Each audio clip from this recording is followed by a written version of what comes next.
saat yang lainnya begitu mudah sirna. Kasih-Mu ya Tuhan tetap bertahan. Engkaulah alasan hatiku percaya, kasih masih ada di dalam dunia. Oke guys, hello guys, kita mau di hari ini kita mau berbeda, kita mau bahas tentang Alkitab. Biasalah guys. Jadi kita mau bahas tentang perkawinan di Kana. Kita tahu di mana perkawinan di Kana itu, di mana awal mula Tuhan Yesus melakukan suatu mujizat. Mujizat apa guys? Pasti teman-teman tahu mujizat apa? Menjadikan air menjadi anggur. Benar, jadi itu mujizat pertama yang Tuhan Yesus lakukan di dunia, yaitu mengubah air menjadi anggur di pesta perkawinan ketika mereka di Kana menjadi tamu undangan. Apa yang mau kita bahas, Reh? Yang mau kami bahas itu poin-poin yang kami dapatin ketika kami membaca Yohanes 2 ayat 1 sampai 12, itu ayat Alkitabnya guys. Jadi mungkin kami boleh bahas satu-satu poin kami masing-masing yang kami dapatin masing-masing. Kita sama-sama belajar ya guys. Sama-sama belajar untuk memberkati dan juga untuk menambah rema teman-teman mungkin yang sedang sama dengan apa yang kami dapati. Demikian. Gimana Re? Siapa duluan? Ibu Pak dulu. Kita kertas gunting batu aja. Sudah katakan Tuhan yang menyuruh terlebih dahulu. Baiklah. Ibu Regina duluan. Ayo Ibu Regina. Ayo. Ya sudah. Oke, jadi di sini mungkin kita nggak akan baca ayatnya lagi, kita langsung ke poin dimana kita dapatin. Yang aku dapatin itu poin yang pertama aku dapatin itu dari Yohanes 2 ayat 1 sampai 11, dimana aku belajar tentang kepedulian. Kenapa aku bilang aku belajar tentang kepedulian dari ayat ini? Karena kita bisa sama-sama lihat di Yohanes 2 ayatnya yang kedua dan ayat ketiga, katanya kayak gini, Yesus dan murid-muridnya diundang juga ke perkawinan itu. Ingat ya guys, Yesus dan murid-muridnya diundang. Jadi mereka di situ hanya sebagai tamu undangan.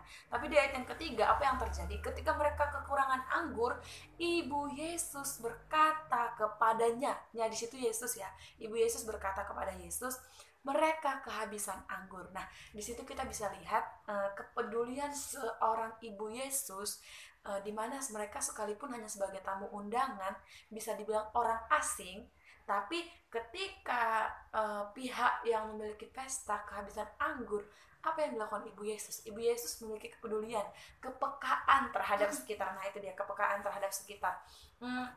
Ibu Yesus berkata kepada Yesus, katanya begini, mereka kehabisan anggur. Nah guys, sedikit tentang kepedulian yang kita tadi bahas tentang Ibu Yesus. Kita juga orang-orang yang percaya kepada Tuhan, kita harus peka terhadap keadaan sekitar kita, dan yang paling penting kita harus jadi jawaban dimanapun kita berada, sekalipun mungkin itu di tempat orang asing, ya kan? Karena gimana ya, dimanapun kita Tuhan tempatkan, kan kita mau menjadi dampak, kita mau menjadi apa ya? Menjadi jawaban bisa juga. Nah, sama seperti Ibu Yesus, kita memiliki kepekaan, kepedulian terhadap sekitar kita. Kita nggak bisa sebagai orang Kristen yang sudah menjadi pengikut Kristus, yang mengenal Yesus, kita cuek, bodoh amat gitu ya, nggak boleh.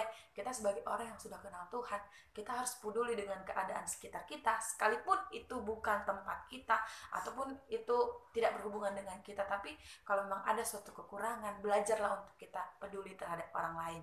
Itu poin pertama. Mungkin Kak Regina boleh bagikan apa yang didapatin. Kalau aku pribadi, dari pembacaan ini ya, perkawinan di Kana, kalau aku baca dari ayat yang pertama sampai ayat yang ke-11 ini, aku teringat jadi tentang, kan ini kan adalah suatu peristiwa mujizat yang pertama kali ya yang dilakukan Yesus ketika dia di bumi.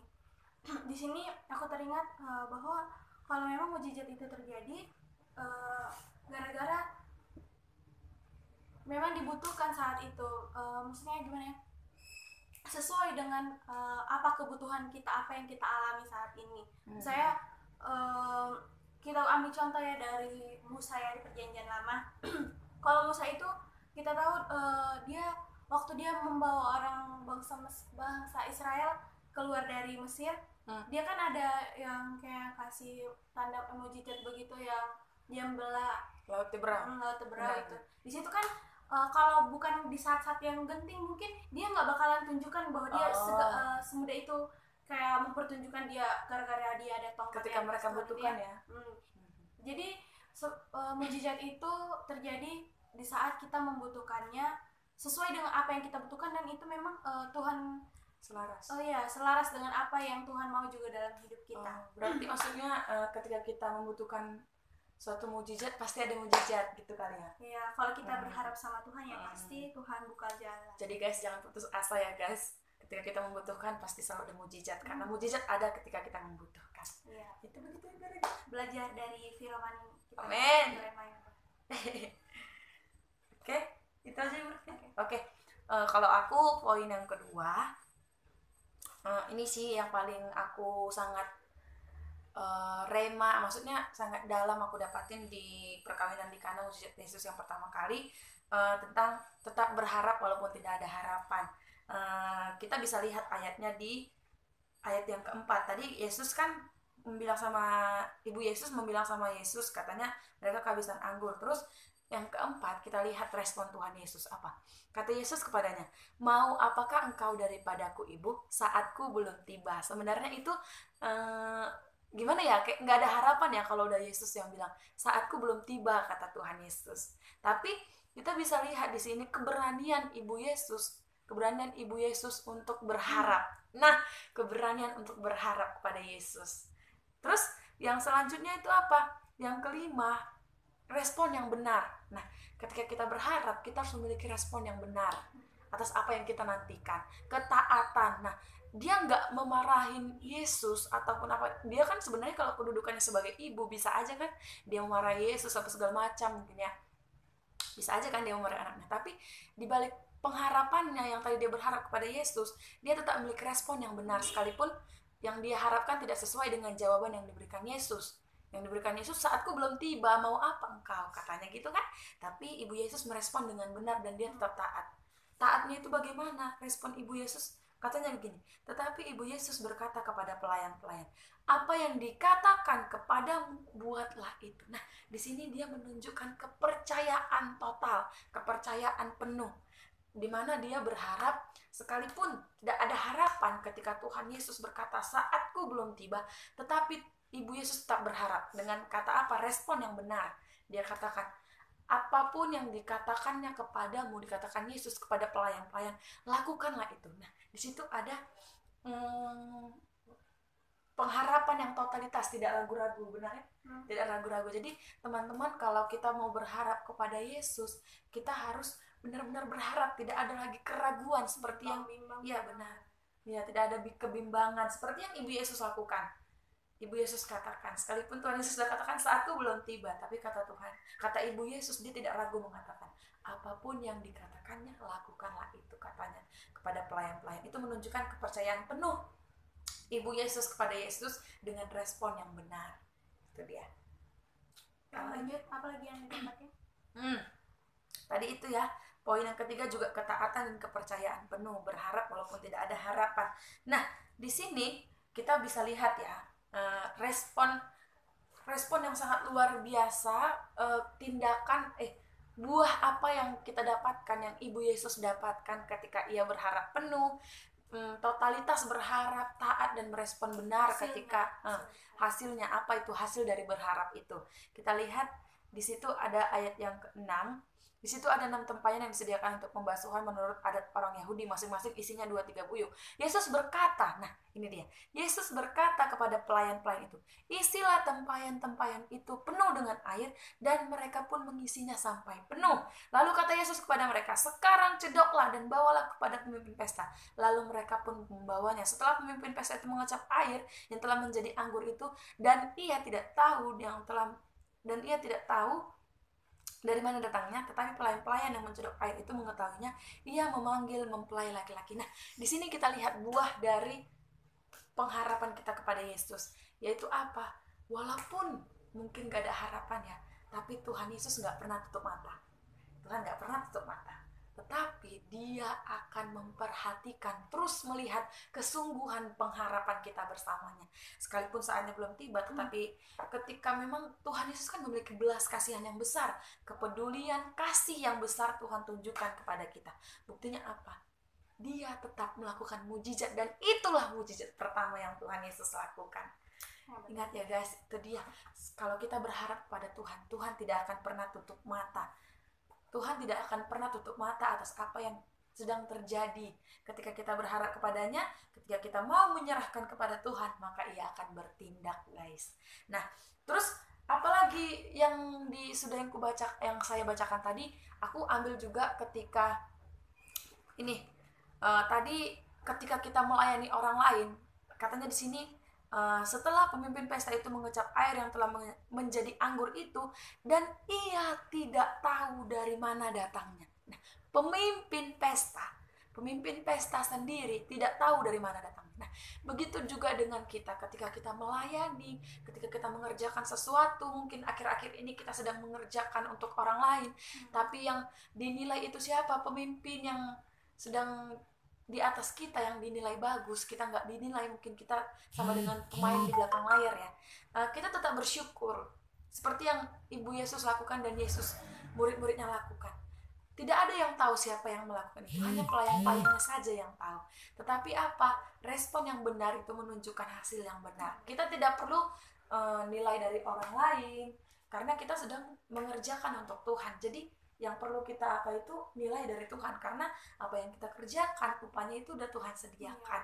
Jadi guys, kalau belakangan ini mungkin kita mengerjakan sesuatu, kita misalnya aku udah mengerjakan yang terbaik, tapi ke aku nggak ada diginikan loh, di apa segala macam, kayak aku nggak dianggap, nggak diapresiasi, mungkin dilupakan, mungkin ya dilupakan, bahkan nggak diingatkan gitu. Itu kerja kita. Jangan kecewa teman-teman. Kita belajar hari ini bahwa kita walaupun kita mungkin orang-orang yang bermain di belakang layar, tapi percayalah, kita lah yang sangat berperan penting. Karena kalau nggak ada pemain di belakang layar, semua kacau. Benar bukan? Iya.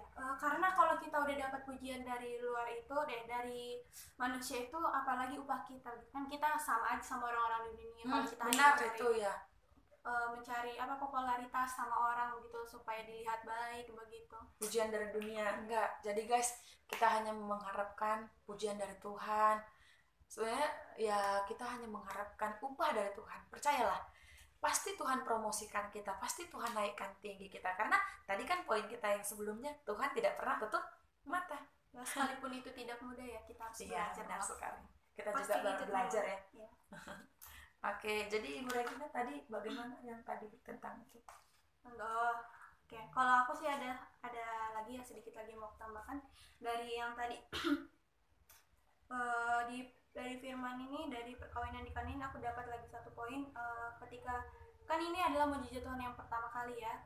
Di sini kan yang melakukannya apa namanya?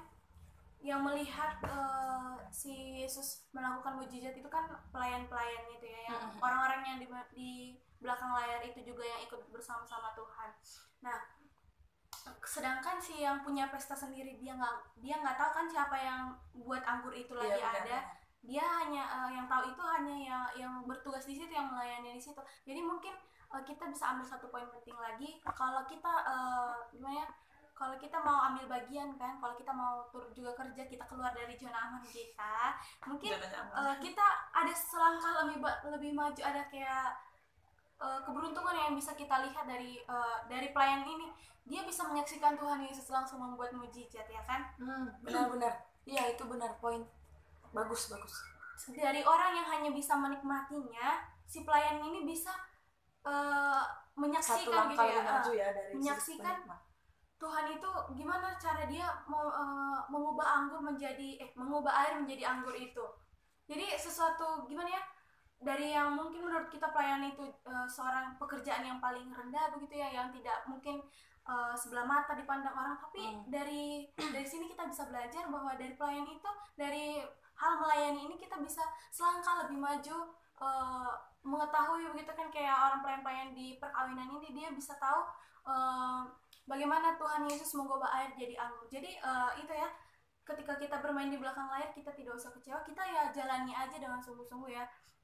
Pasti ada Tuhan kan, yang tadi kita bilang Tuhan tidak pernah menutup mata, Tuhan pasti lihat ya, walaupun kita tidak harus kasih tahu kalau kita yang ikut kerja tadi. Iya benar-benar. Tapi Tuhan tahu kan kalau kita kerjakan sesuatu itu untuk Dia. Berarti maksudnya Kak Regina gini, mungkin ya aku nangkapnya gini, ketika kita bekerja ada satu bonus lah, misalnya bonus yang kita dapatkan. Karena kalau aku pribadi ya, kalau kita bekerja pasti berbeda dengan orang yang hanya duduk diam. Pasti akan ada sesuatu yang berbeda kalau kita sambil bekerja gitu loh. Ada sesuatu, karena ketika kita bekerja lah, ketika kita bergerak lah, kita bisa memiliki belas kasihan. Bagaimana, sama dengan kalau ilustrasi, bagaimana kita bisa memiliki belas kasihan kalau kita nggak pernah bersentuhan dengan orang-orang yang memerlukan belas kasihan. Nah, jadi maksudnya keluarlah dari zona nyaman, karena dari zona nyamanmu kau kan nggak mendapati apa-apa. Mungkin ya duduk diam di kaki Tuhan, maksudnya nggak cukup, harus sesuai iman kita dengan perbuatan, doa segala macam, dan perlu tindakan untuk bergerak. Karena ketika kita bergerak semakin api itu ya, yes. Aku pribadi juga alamin itu kok. Ya, sekalipun memang sulit ya, dari kita yang nyaman-nyaman aja, dari semua yang kita alami, mungkin kita nggak berkekurangan, tapi kita berani gitu kan keluar dari zona ya. Kita ya, kita tahu kan kalau kita keluar nanti ya mungkin nggak semudah yang kita pikirkan kan, pasti ada banyak sekali sesuatu tantangan yang baru ya, yang akan kita alami. Tapi ketika kita berani keluar itu pasti ada tuntunan Tuhan. Tuhan kan nggak biarkan kita berjalan sendiri kan, Tuhan pasti tuntun kita selagi itu memang kerinduan Tuhan yang kita kerjakan. Iya benar, ya, benar, itu poin penting ya. Aku juga bersyukur Regina bisa dapatin itu ya, aku dapat hikmat baru. Benar sekali ya, harus siap, karena kalau kita keluar dari zona nyaman sebenarnya kita itu mundur untuk melesat maju. Amin, amin. Oke, Regina ada lagi? Mungkin kita bisa bahas yang di ayat itu tadi, aku ada yang agak gitu loh, di ayat yang ke-10. Dan berkata kepadanya, setiap orang menghidangkan anggur yang baik dahulu, dan sesudah orang puas minum barulah yang kurang baik. Akan tetapi engkau menyimpan anggur yang baik sampai sekarang. Kalau menurut Kak Regina itu maksudnya dapatin gimana? Atau aku dulu?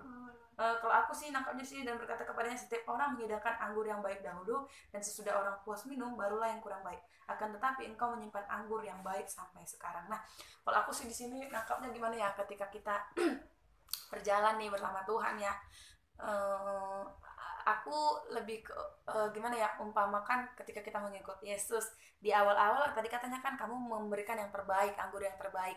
Banyak orang Kristen mungkin yang lahir baru apa gitu ya, pertama-tama dia berkobar-kobar banyak. Aku pribadi juga alamin seperti itu. Ketika aku lahir baru, wah berapi-api banget, kayaknya pengennya langsung semua babat abis doa semalaman, puasa gitu ya Re. Ya gitu, kalau baru lahir baru kayaknya ada sesuatu semangat yang baru. Katanya di awal engkau menyediakan yang terbaik, terus itu apalagi tadi katanya, dan sesudah orang puas minum barulah yang kurang baik. Nah, ketika kita sering ya, ketika kita berkabar-kabar pelayanan gitu ya, kita lupa, kita terus pelayanan tapi kita lupa dengan hubungan intim dengan Tuhan. Kita sibuk dengan pelayanan, aku pelayanan kok segala macam, tapi teman-teman perlu mengerti, ini poin yang bagus ya yang aku mau bagikan. Mungkin teman-teman sebagian udah yang tahu, tapi aku bagikan buat teman-teman yang belum tahu. Memang pelayanan itu penting, tapi dari segala sesuatu yang penting itu hubungan intim kita dengan Tuhan. Karena kalau kita pelayanan, misalnya melahirbarukan orang lain apa segala macam, kalau kita nggak disertai dengan doa, hubungan intim dengan Tuhan, pergaulan yang intim dengan Tuhan, berkomunikasi dengan Tuhan, itu nggak berkuasa. Memang kita pelayanan tapi nggak berkuasa. Itu kayak kita mengandalkan pengalaman kita. Benar, kita mengandalkan kekuatan kita sendiri. Sementara kata firman Tuhan, terkutuklah orang yang mengandalkan kekuatannya sendiri. Tetapi biarlah kita terus ya mendapatkan perayaan yang baru melalui hubungan intim kita dengan Tuhan. Karena percayalah, pasti ada yang lebih wow gitu ya yang kita dapatin kalau hubungan intim kita selaras dengan pelayanan kita. Setiap pagi selalu baru ya. Ya kalau aku itu sih. Dan juga aku juga dapatnya kalau kita memberikan yang terbaik di awal, kita harus akhiri dengan yang terbaik. Seperti istilah aku sering denger nih, finishing well, akhiri dengan baik, awal dengan baik, akhiri dengan baik. Itu yang aku sangat suka kata-katanya, finishing well. Sering banget aku suka. Dan aku berharap aku bisa finishing well. Amin. Oke, kalau aku ya dari aku tangkap tadi ya perkataan Kak Popo. Tadi kan dia singgung orang yang pertama lahir baru, dia berapi-api gitu ya. Di sini kayak diingatkan gitu, kita harus kita harus menjaga api kita ya. Berarti kita itu harus gimana ya? Setiap hari kita harus minta sama Tuhan supaya kita itu cinta kita sama Tuhan itu supaya tidak habis, tidak gimana ya? Kalau kayak orang gimana? Kayak kalau orang-orang di luar sana kan putus setelah apa begitu, tapi di sini kita jangan begitu, kita harus tetap menjaga gimana cinta mula kita sama Tuhan. Benar, kasih mula kita sama Tuhan, karena kalau kita hanya di awalnya aja cinta mula sama Tuhan, pasti kan kalau kita mengerjakan sesuatu karena kita nggak cinta sama Tuhan, pasti kita melakukannya biasa-biasa aja, tidak ada dorongan begitu untuk melakukannya. Tapi kalau kita didasarkan karena belas kasihan, karena kasih mula-mula itu kita mendapatkan kasih dari Tuhan, kita pasti mengerjakannya dari awal baik, mengakhirnya juga baik begitu. Jadi sesuai begitu ya.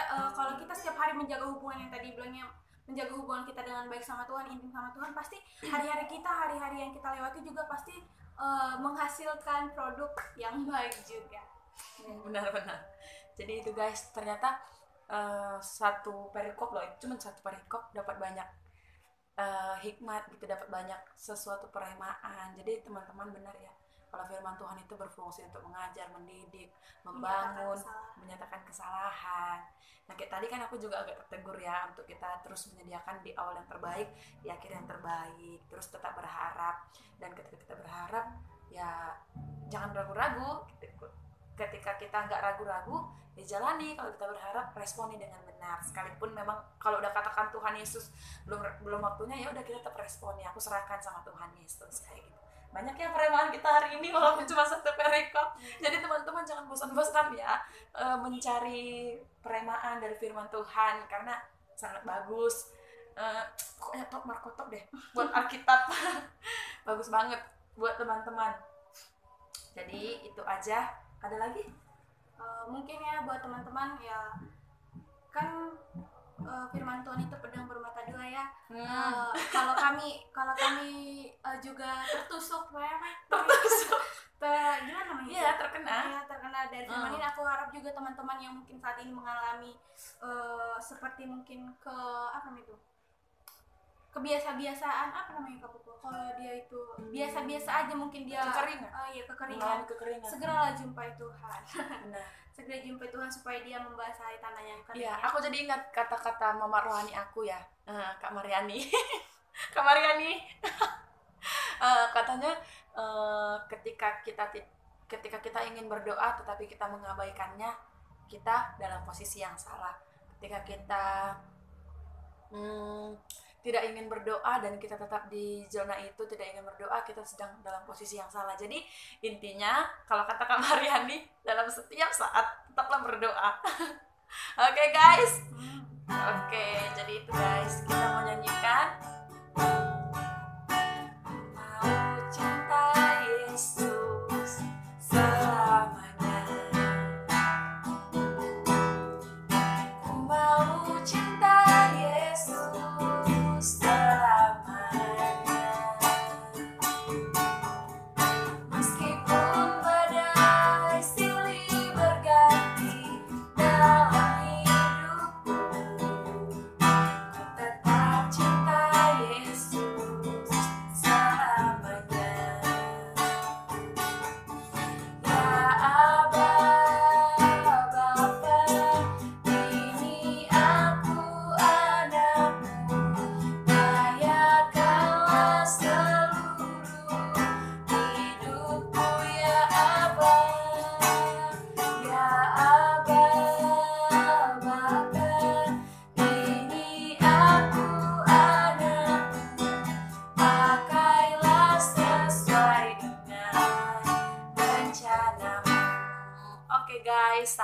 situ aja. Semoga teman-teman terberkati. Kalau teman-teman suka, jangan lupa di like, di komen. Mungkin ada pertanyaan atau apa gitu, sharing, boleh dibuat di kolom komentar. Mungkin kami nanti akan jawab di video selanjutnya. Terus jangan lupa di share ya teman-teman ya, biar kita memberkati banyak orang. Dan jangan lupa di subscribe ya guys. Subscribe. Jangan lupa di subscribe ya guys. Terus hidupkan tanda loncengnya biar teman-teman gak pernah ketinggalan dengan video-video terbaru kita. Oke guys, saya Titi Sitorus, Regina Syanipa. kita pamit undur diri. Selamat siang, salam sejahtera buat kita semua. God bless.